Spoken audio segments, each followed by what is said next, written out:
Paz do Senhor, meus irmãos, estamos iniciando mais uma aula. A paz do Senhor Jesus Cristo, meus amados irmãos, que bom ter vocês conosco nesta videoaula da Escola Bíblica Dominical para estudarmos a lição de número 7, que tem por título Quando o Espírito sopra em Éfeso. O nosso texto áureo diz assim: Assim, a palavra do Senhor crescia poderosamente e prevalecia. Atos 19, 20. Crescimento se produz com a palavra de Deus. Na carta do apóstolo Paulo aos Romanos, fala assim que a fé vem por ouvir e ouvir a palavra de Deus. Não existe crescimento, não existe avivamento sem a palavra de Deus.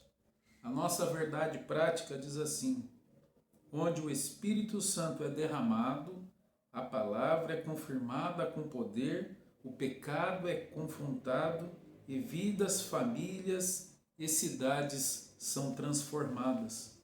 A nossa leitura bíblica em classe se encontra no livro de Atos dos Apóstolos, capítulo 19, do versículo 1 ao versículo de número 12. Nossa palavra-chave é soprar. No Novo Testamento, no grego, a palavra soprar significa soprar para dentro. Então, esta palavra ela vai estar associada ao Espírito Santo de Deus sobre a igreja. Nesta pequena introdução, nós vamos voltarmos à lição anterior, como Deus trabalhou ali no ministério apostólico do apóstolo Paulo na cidade de Corinto. E agora Paulo ele vai para a cidade de Éfeso, fica por um determinado tempo ali. A palavra de Deus diz que os moradores daquela cidade pedem para que Paulo permaneça naquela cidade. Mas Paulo usa uma expressão dizendo: se Deus quiser, voltaremos.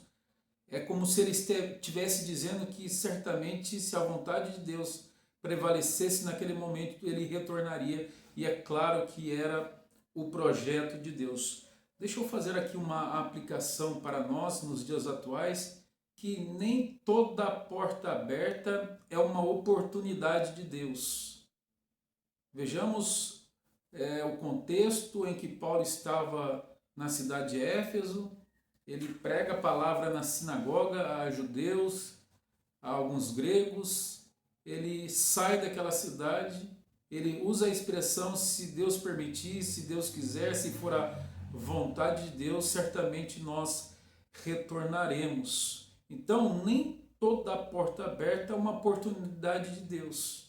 É Deus quem trabalha, é Deus quem manifesta, e é no momento, no tempo de Deus, no tempo kairós de Deus, que é o tempo das oportunidades, que Deus vai manifestar seu propósito eterno, seu trabalhar na vida dos seus. Então nós vemos que Paulo, agora quando vai para a cidade de Éfeso, agora é uma pessoa mais madura, uma pessoa com maturidade, com muita profundidade, uma consolidação ministerial por todas as regiões que Paulo passou, desde o momento em que saiu da cidade de Antioquia da Síria, ao longo das suas viagens missionárias, da primeira viagem missionária, da segunda viagem missionária, percorrendo todo o Império Romano, todas as cidades do Império Romano, passando por todas as regiões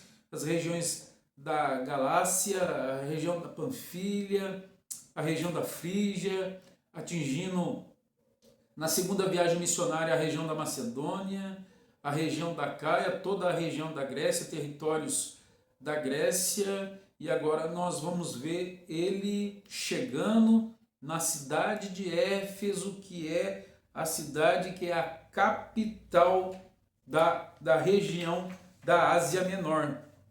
Vamos lembrar aqui que Ásia Menor não tinha a dimensão de continente naquela época, e sim era uma região específica no território que hoje é atualmente o território da Turquia. E a cidade de Éfeso era uma cidade cosmopolita, era uma grande cidade, uma cidade estratégica, uma cidade rica comercialmente, uma cidade para frente, uma cidade que existia ali avanço na educação, na cultura e nos esportes.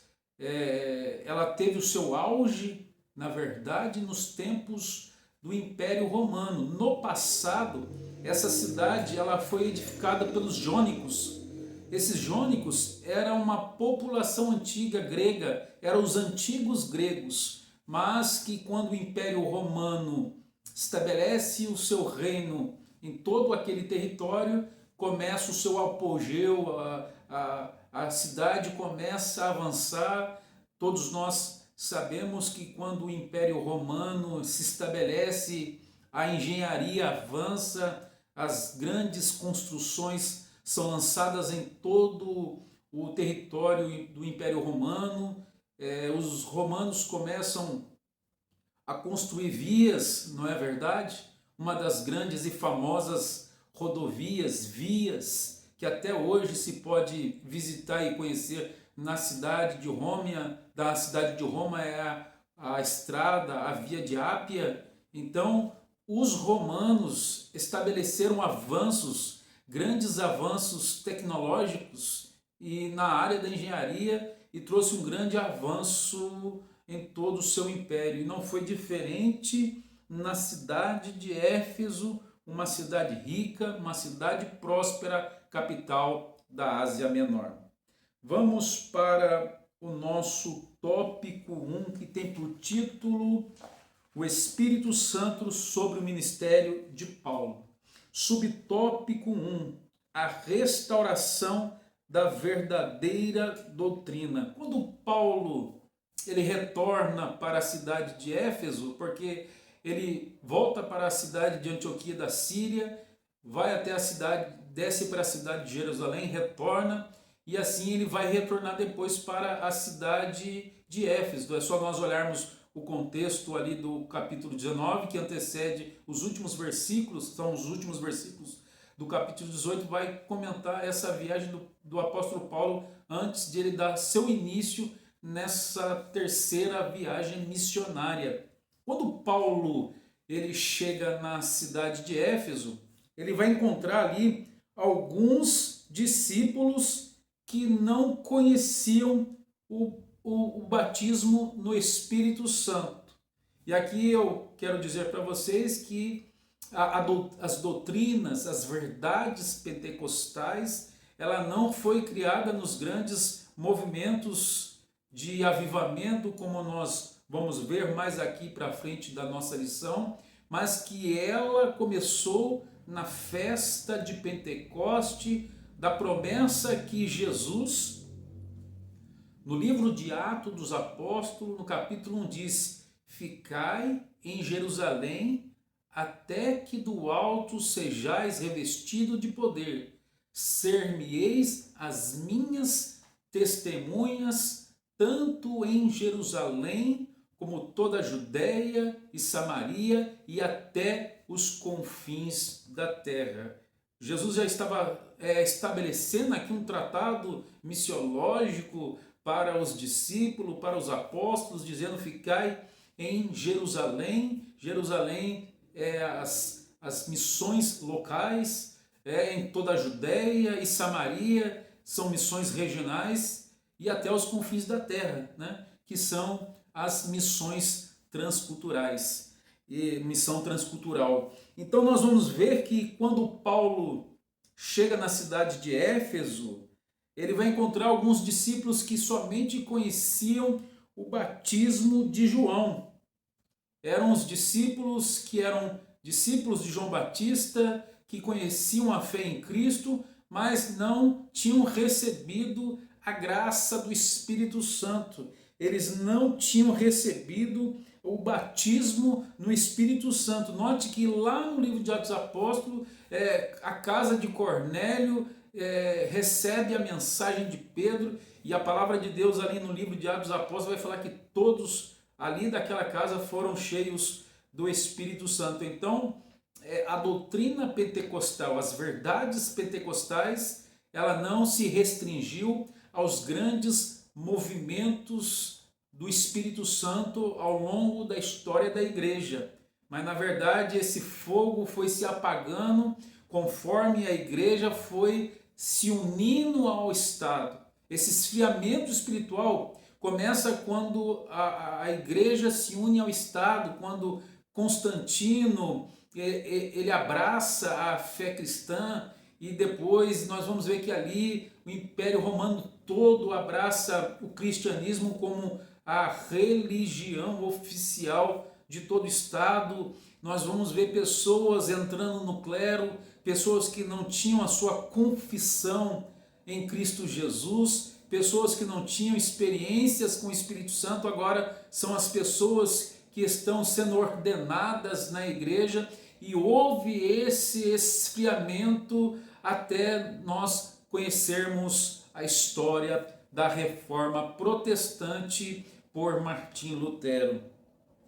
Então, quando a pessoa ela recebe a Cristo, mas não tem essa experiência do batismo no Espírito Santo, fica algo incompleto, alguma coisa limitada, é uma compreensão parcial do Evangelho que nós vamos ver ali os discípulos argumentando no livro de Atos dos Apóstolos, capítulo 19, do versículo 1 até o versículo de número 3. Então, quando Paulo está ali na cidade de Éfeso, agora ele vai corrigir essa lacuna doutrinária. Quando nós estudamos as verdades pentecostais, as doutrinas pentecostais, a história do movimento pentecostal, vale aqui ressaltar que isso não se restringe só a esses movimentos. Então,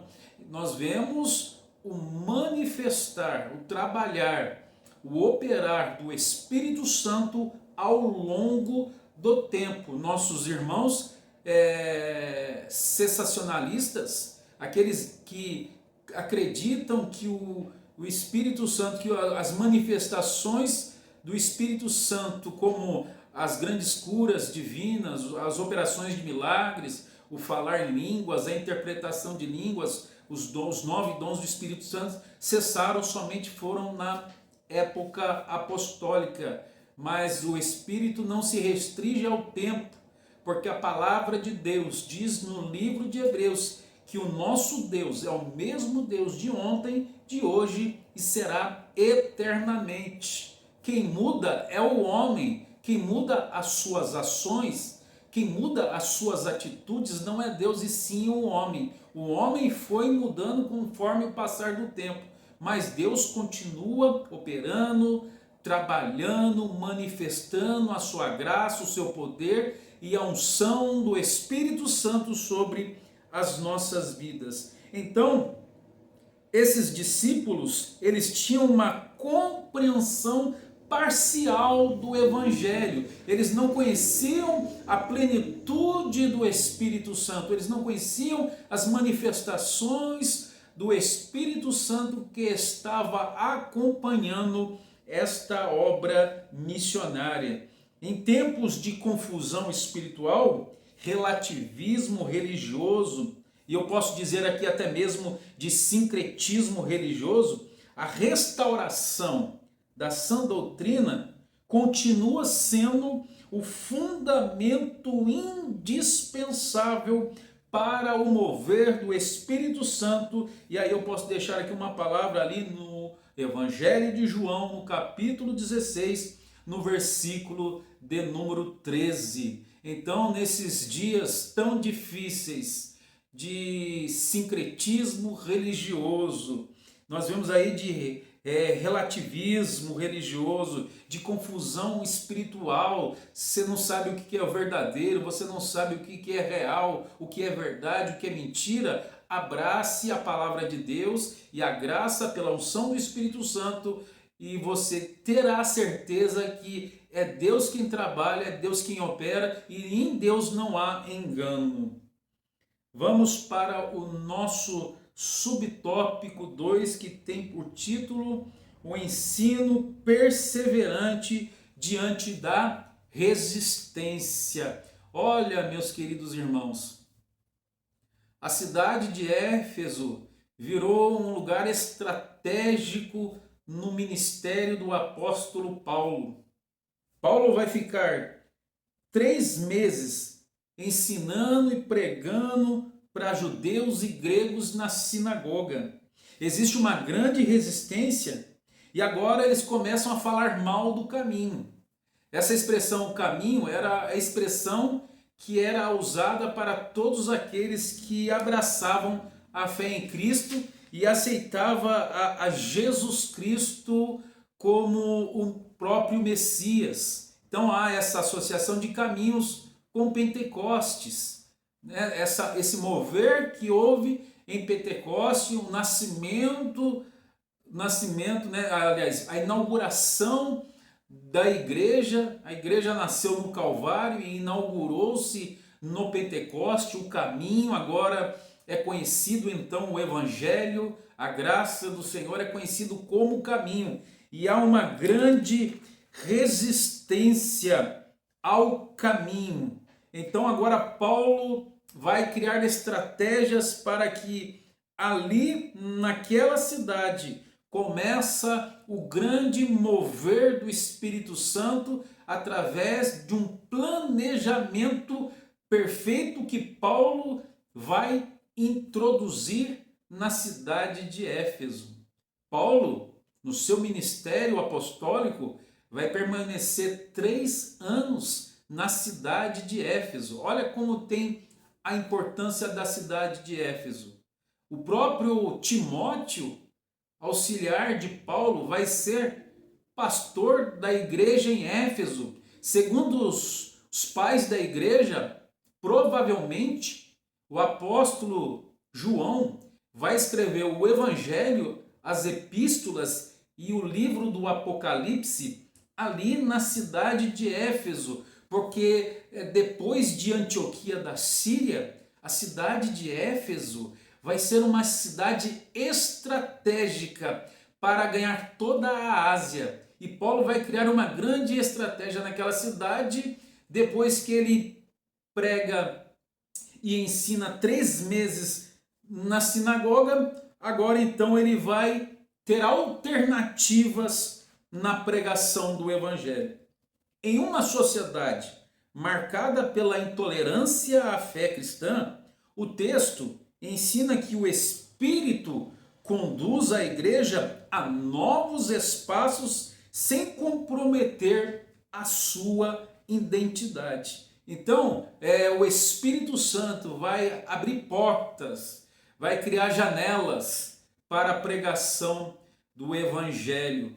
Ele vai dar oportunidades. Quando se fecha uma porta, Deus abre milhares para o seu povo. Quando um lugar se fecha, Deus abre uma outra porta. A gente conhece a palavra de Deus no livro do Apocalipse, e nós pregadores e os pregadores gostam de usar esta palavra: eis que diante de ti pus uma porta aberta. Então Deus sempre terá uma porta aberta na pregação do Evangelho. E aí eu estou falando das questões espirituais, não das questões materiais, porque o próprio Senhor no livro de Mateus fala: buscai o reino e a justiça, e as demais coisas vos serão acrescentadas. Então, quando se restringem algumas portas na pregação do Evangelho, o Espírito Santo, que é Deus, o Espírito Santo que age na vida do cristão,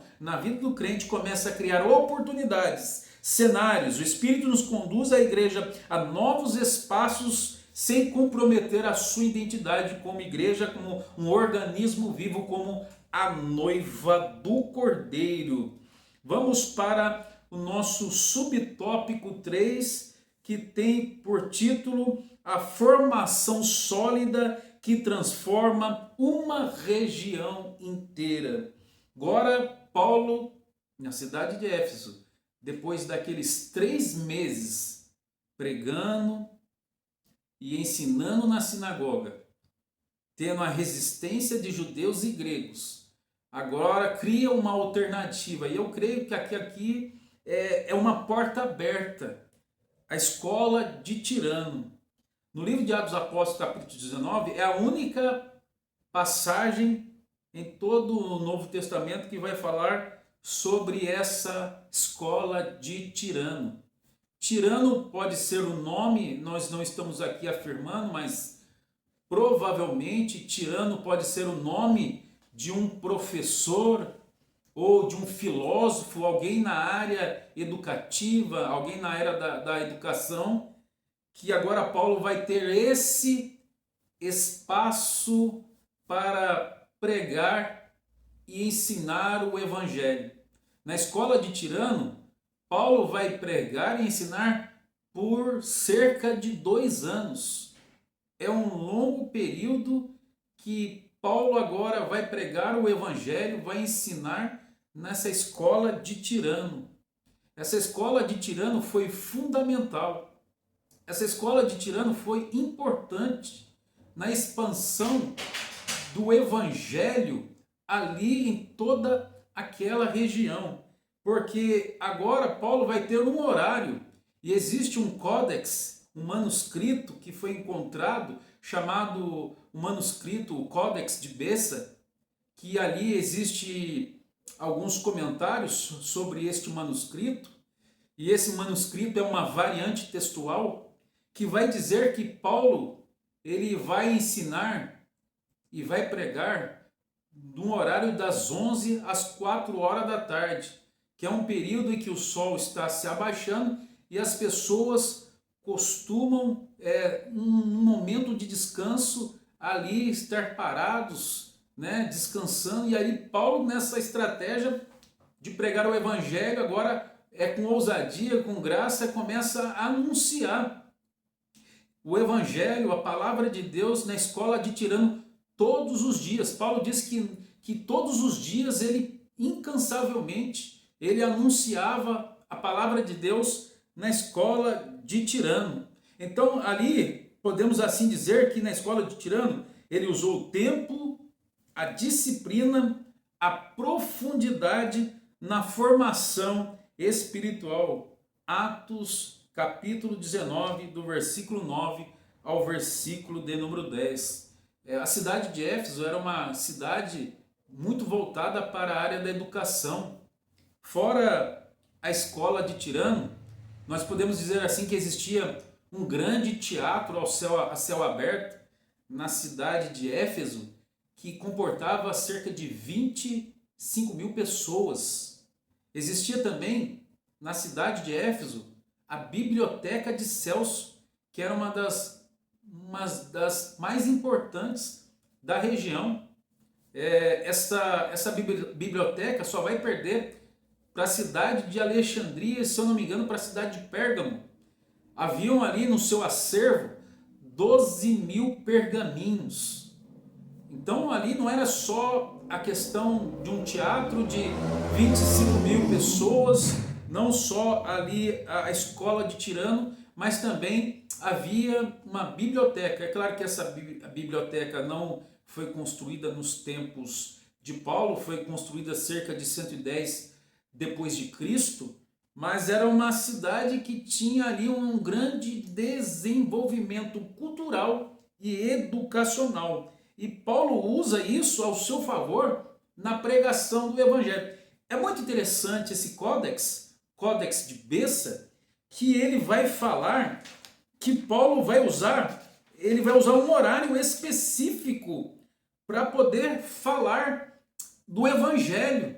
Esse Códex de Bessa, ele é escrito em 2 línguas, é um códex bilíngue, ele vai ter no seu manuscrito do lado esquerdo escrito em grego e do lado direito escrito em latim.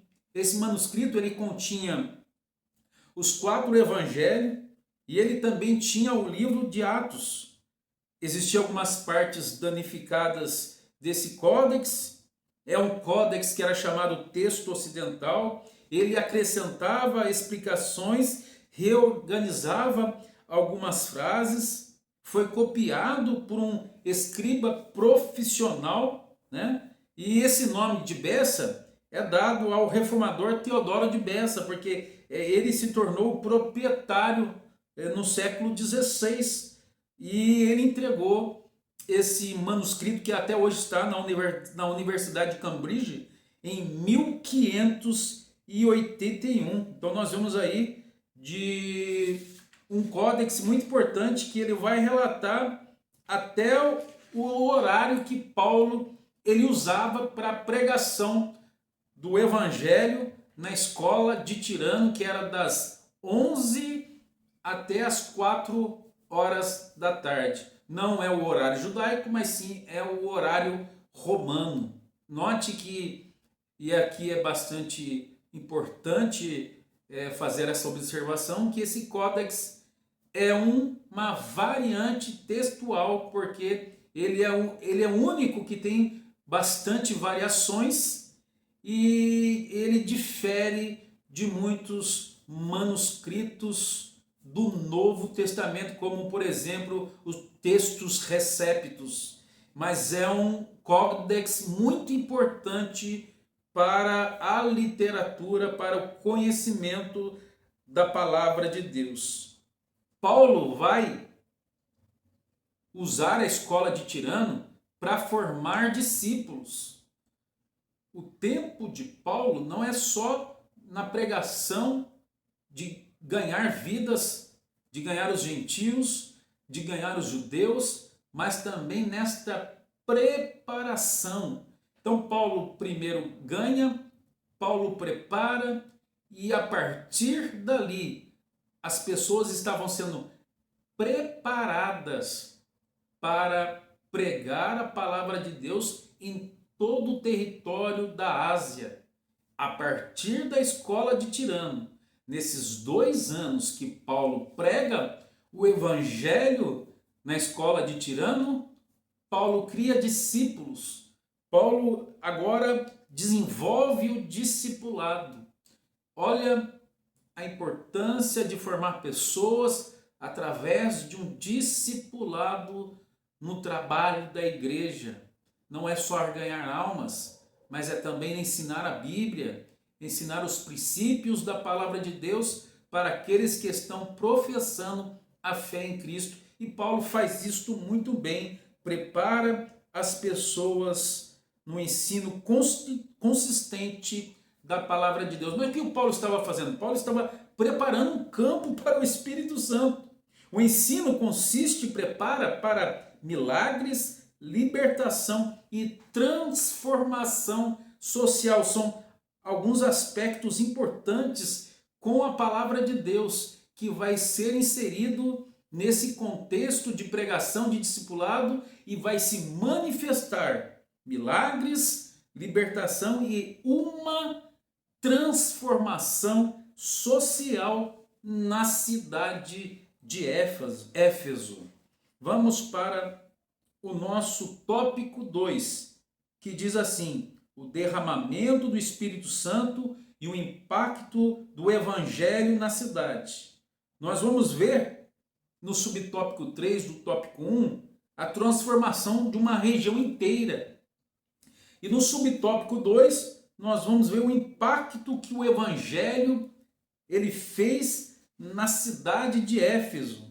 Olha a transformação maravilhosa na pregação do apóstolo Paulo numa região e numa cidade.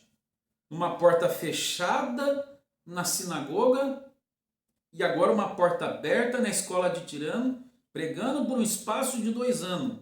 Uma transformação de uma região toda da Ásia, preparou discípulos e esses pregar uma palavra de Deus. Aqui eu me lembro aqui da Junta Missionária Jocum, que prepara missionários para pregar o evangelho para todos os cantos. E aqui lembrando também da história da igreja, os morávios que conduziram milhares de missionários para todos os cantos na pregação do evangelho. Os morávios que alguns se fizeram de escravos para pregar em meio aos escravos.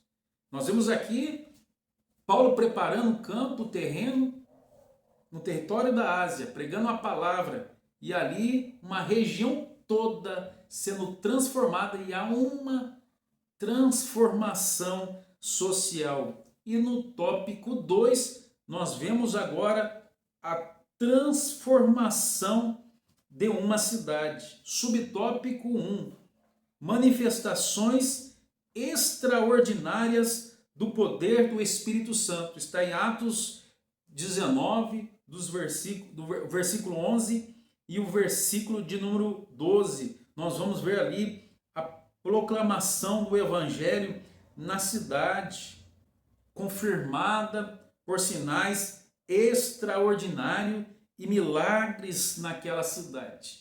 A pregação do apóstolo não era uma pregação vazia, não era uma pregação parcial, mas sim era uma pregação completa. Oremos, meus queridos, para que a nossa pregação seja uma pregação completa do mover e da graça do Espírito Santo.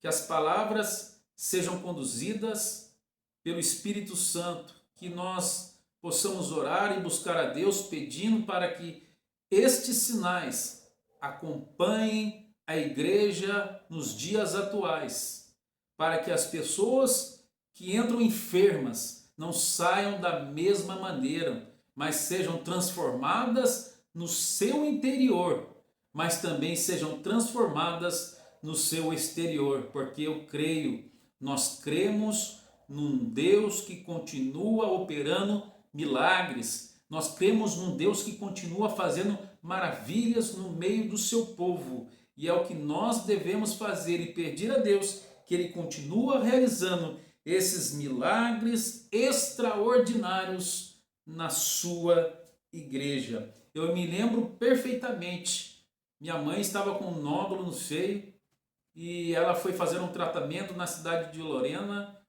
na AMA, e no último dia para fazer os exames, para entrar na mesa de operação, foi se fazer os exames e a médica falou: senhora, não tem nada aqui, não tem nada, já não tem mais o nódulo, você é cristã? E ela falou: sou crente em Cristo Jesus. E ali Deus deu um livramento para sua filha, tirando aquele nódulo do seu seio. Foi coisa maravilhosa e foi uma coisa que eu testemunhei na minha casa, na minha família, para a glória de Deus. Minha prima, eu tenho uma prima na cidade de Suzano que não tinha, já estava perdendo seu útero e Deus lhe deu uma filha. Isso é para a glória de Deus. Subtópico 2, confronto espiritual e ruptura com o ocultismo. Então agora nós vamos ver ali uma fé autêntica versus a religiosidade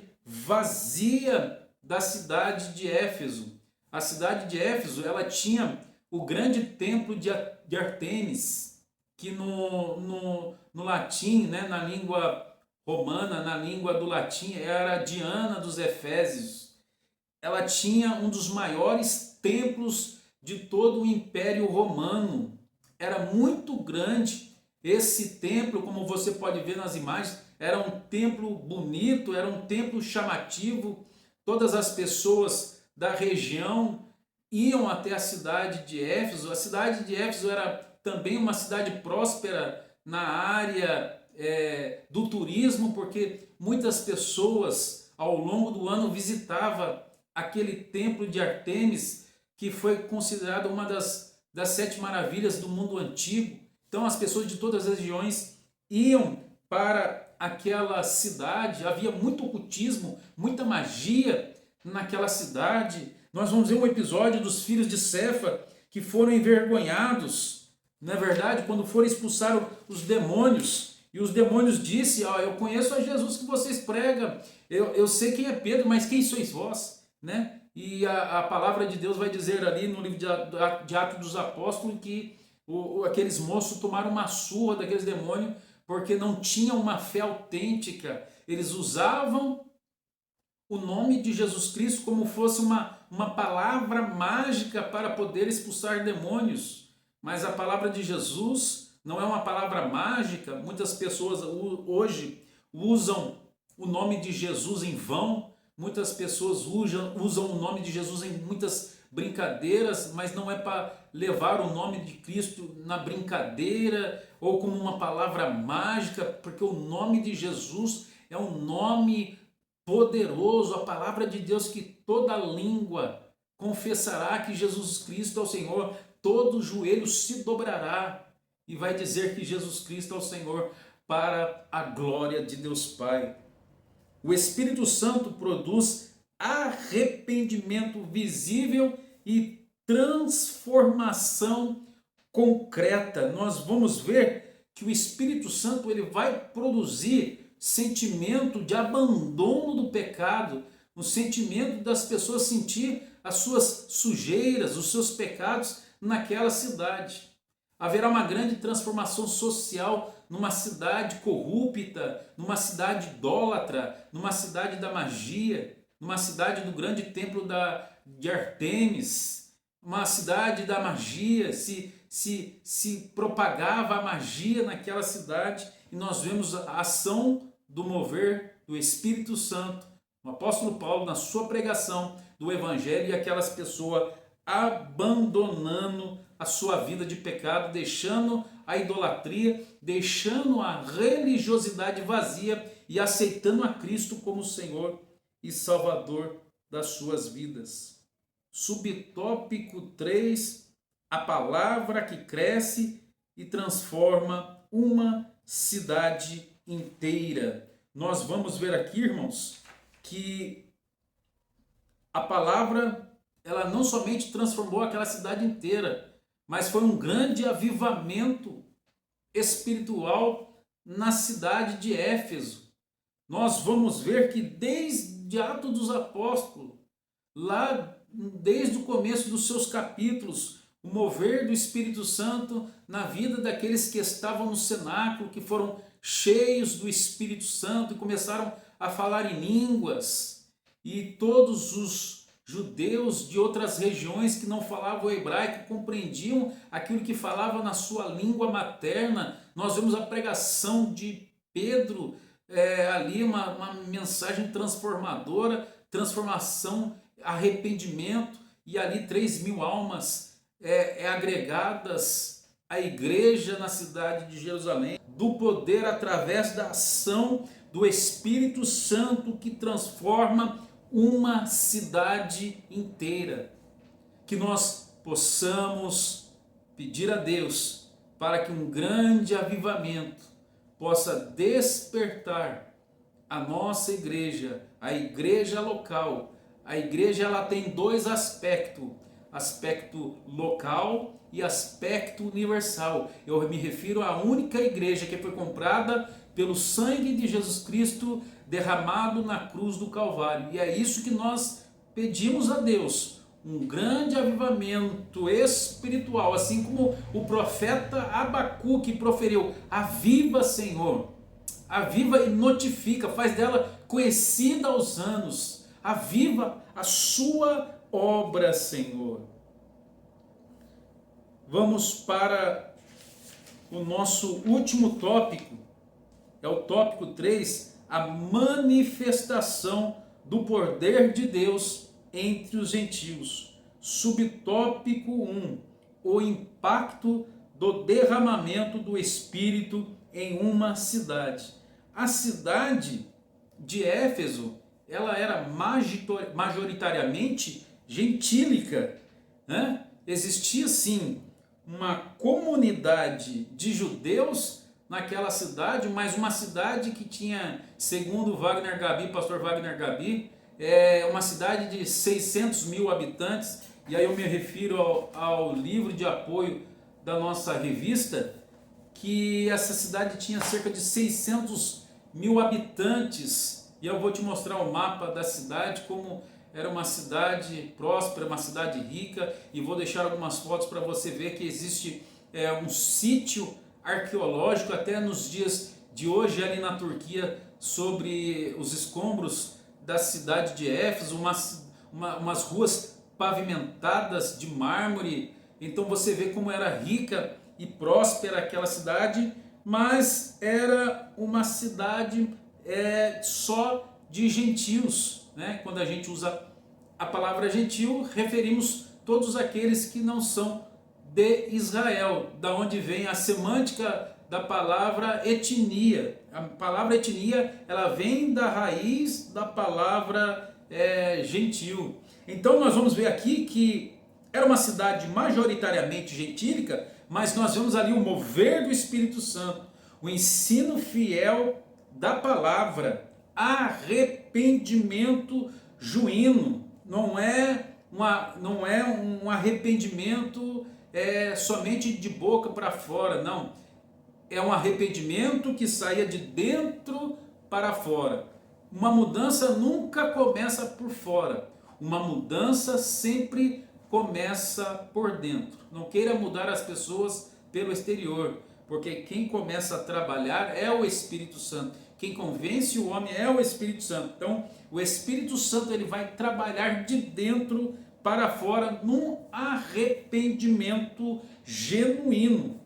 Existe o abandono visível do pecado. Nós vamos ver as pessoas queimando os livros de magia naquela cidade, as pessoas abandonando a idolatria. Nós vamos ver ali aquele que fazia ali aqueles ídolos, que faziam pequenos templos de Artemis para vender, abandonando, as pessoas abandonando, né? Comprava-se aquelas miniaturas do templo de Artemis. As pessoas abandonavam essa vida de pecado, essa vida de magia, essa vida de idolatria, e houve ali então restauração dos lares e um profundo impacto social naquela cidade. Então nós percebemos aqui que houve grande mudança, grande mover do Espírito Santo sobre a cidade de Éfeso. Um grande impacto do derramamento do Espírito Santo. Como a gente já disse aqui, dos grandes exemplos históricos, nós vamos ver ao tempo os grandes avivamentos. Nós vamos ver o avivamento da Reforma Protestante, com Martinho Lutero, Eurico Zwingli. Nós vamos ver grandes pessoas ao longo da história. Eu posso dizer aqui de Evan Roberts, no país de Gales, de 1904 a 1905. Evan Roberts, um jovem com sentimento e desejo da mudança social do seu país, agora começa no mover de oração por todo o país de Gales, e aquele mover durou cerca de 100 anos naquele país, e houve transformação. Bares foram fechados, as pessoas saíram das bebidas, da vida de pecado, e começaram a sentir o nojo pelo pecado, e agora confessando a Cristo como Senhor. Nós vamos ver os próprios moráveis que eu disse aqui, sobre a liderança do conde Van Zinzendorf, que esse grupo específico que oraram por cerca de 100 anos, ininterrupto, e houve uma grande transformação em toda a Europa.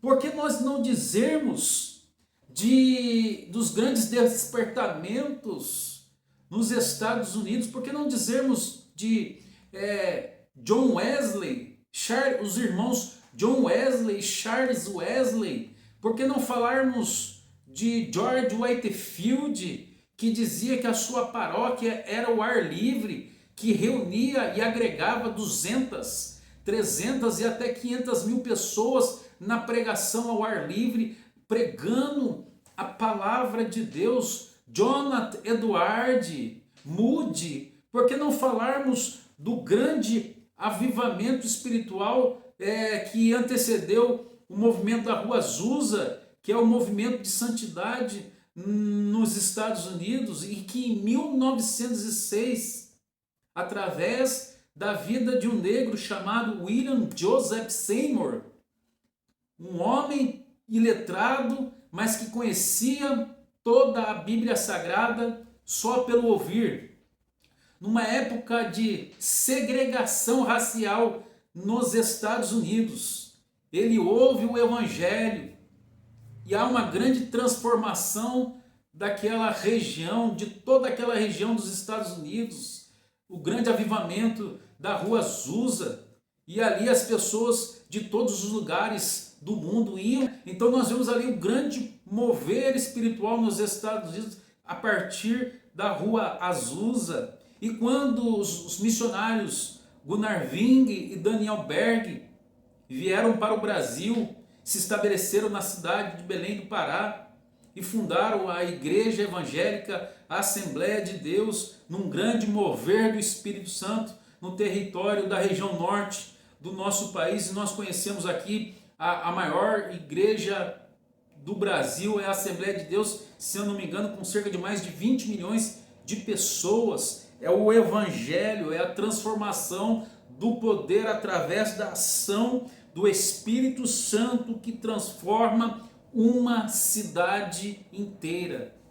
Que nós possamos pedir a Deus para que um grande avivamento possa despertar a nossa igreja, a igreja local, do derramamento do Espírito Santo, né? E agora o último tópico, que é o tópico 3, o derramamento do Espírito e a missão da igreja. Nós vemos ali que a expansão missionária, ela foi em toda a Ásia Menor, a partir da cidade de Éfeso, a partir do trabalho do apóstolo Paulo na escola de Tirano. Agora todos compreendem a grande comissão registrada no livro de Mateus, no capítulo 28, do versículo 19 ao 20. Agora o Espírito é derramado na vida daquelas pessoas. Aquelas pessoas estavam preparadas. Aquelas pessoas tinham uma formação sólida que transformou toda aquela cidade.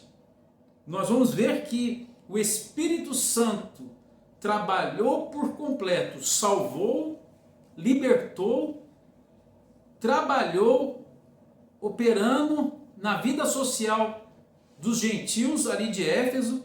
Houve um discipulado, uma preparação. Paulo ficou 2 anos naquela cidade. Então, Paulo diariamente fez um grande discipulado na vida daquelas pessoas. Grandes homens de Deus, grandes mulheres de Deus saíram da cidade de Éfeso e pregaram a palavra de Deus. Chegamos na nossa conclusão, que diz assim: o derramamento do Espírito Santo em Éfeso revela que onde a palavra é ensinada com fidelidade, o Espírito atua com poder e o arrependimento produz compromisso.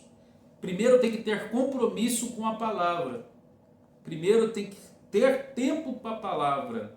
Quando a igreja, a comunidade, quando a congregação tem tempo para a palavra, quando o obreiro prepara a palavra, quando introduz a palavra à igreja, o Espírito tem aonde atuar, porque o Espírito não vai atuar contra a palavra.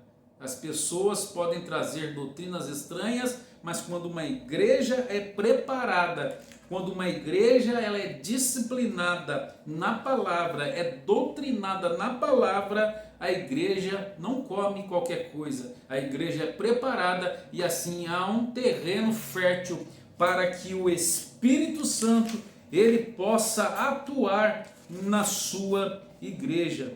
Nós vemos aqui grandes impactos ético, profundo e espiritual naquela cidade de Éfeso. Olha, meus amados irmãos, nessa lição nós observamos como foi o grande mover do Espírito Santo na cidade de Éfeso. Como vemos o trabalhar de Deus ali naquela cidade. Como vemos o apóstolo Paulo, um apóstolo maduro, experiente na sua terceira viagem missionária, que quando fechou-se uma porta, Deus abriu a escola de Tirano, fica 2 anos naquela cidade, um período maior no seu ministério, no seu ministério apostólico. Foi o maior período que Paulo passou, foi na cidade de Éfeso. Ele teve tempo e preparo e fortaleceu uma grande igreja naquela cidade. Que Deus possa abençoar a sua vida. Medita nesta palavra. Nós estamos fazendo uma grande viagem no livro de Atos dos Apóstolos. Nós estamos no capítulo 19, a próxima lição vai falar do capítulo 20. Nós estamos percebendo que estamos conhecendo o livro de Atos dos Apóstolos, capítulo por capítulo, e isso é importante, porque o Espírito Santo sempre vai nos lembrar daquilo que nós ouvimos, daquilo que meditamos, daquilo que lemos, e isso é importante, é bagagem espiritual para as nossas vidas. Que Deus abençoe a sua vida. Eu sou o presbítero Fabrício. Que Deus abençoe a sua vida em nome de Jesus.